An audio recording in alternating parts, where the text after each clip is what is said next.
अच्छा जी, सुबह के 3 होए न तो मैं हूँ चलिया सवारी लाने वास्ते रेलवे स्टेशन झेलम। तो बारिश भी बड़ी बनी है। हूँ मैं जा रहा रक्षा करने वास्ते। गली विच किसी ने बल्ब बाले है, किसी ने को नहीं बाले है। मैं सवारी लैन वास्ते पहुँच गया वहाँ। 3:05 हो गए। तो ए तो कुछ ही गलियां के हालात, 3 गलियां जी बिल्कुल सन्नाटा वै।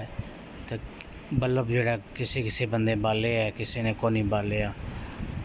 देख लो जी, कोई बंदा नहीं जनाब, कोई बंदे की जात नहीं। असां दी मजबूरी है सवारी लैकर जाना, क्योंकि दिहाड़ी भी साढ़े नाल चलते रहते। क्या करिए।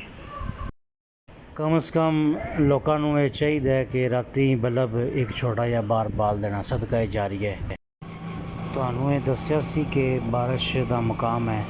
तो जिल्लै मैं हुण जान लग्गियां रस्ते विच, तो तकरीबन ज़्यादा दे कोल जेह्ड़ा ना, ज़्यादा दरबार जेह्ड़ा है उहदे कोल पहुंचेआ वां जिल्लै, ते बारिश तेज़ लग गई सी। ते जनाब उत्थे काला गुजरां विच कोई ज़रा बारिश नहीं सी, सिर्फ बारिश बनी सी। ए दरबार शरीफ लंघ गया जी।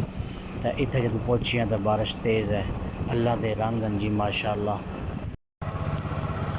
ए जनाब देखो सड़कां गिल्लियां हो गई हैं, काफ़ी जो ना बारिश हुई है इस पासे। मैं हूँ तकरीबन जो ना कैंट का एरिया है, स्टेशन के कोल पहुँचे आवां जी। इत्थे ज़बरदस्त लाइटां लगियां जी, बड़ी गल है। साढ़े काले गलियां में लाइटां खास कोई नहीं।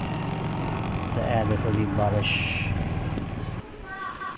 जनाब रेलवे स्टेशन झेलम सारी लाई है, बारिश तेज़ लगी है।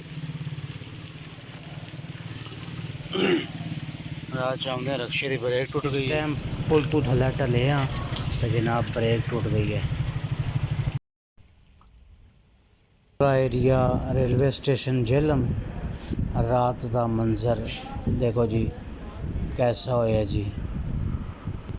बारिश की वजह तो मैं पार्किंग में आया वहाँ। इतना छत लगे है, सामने रक्शा एक कला मेरा खड़ोते है, और इतना कोई बंदा नहीं, कोई मोटरसाइकिल नहीं जनाब।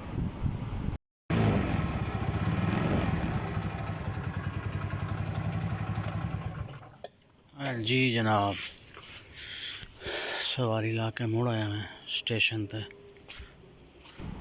जनाब हुण खोलन लगे हैं ताला हवेली का। रक्षा खलासा अंदर हुण काफ़ी टाइम हो गया जनाब, उत्थे बैठे रहे हैं इस वास्ते। टाइम काफ़ी गुजर गया है, बारिश की वजह रुक गया सा उत्थे।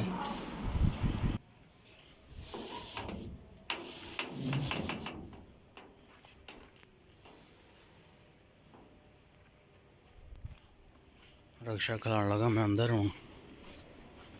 उस तो बाद नमाज का टाइम हो गया। आज की वीडियो अच्छी लगी है लाइक करना।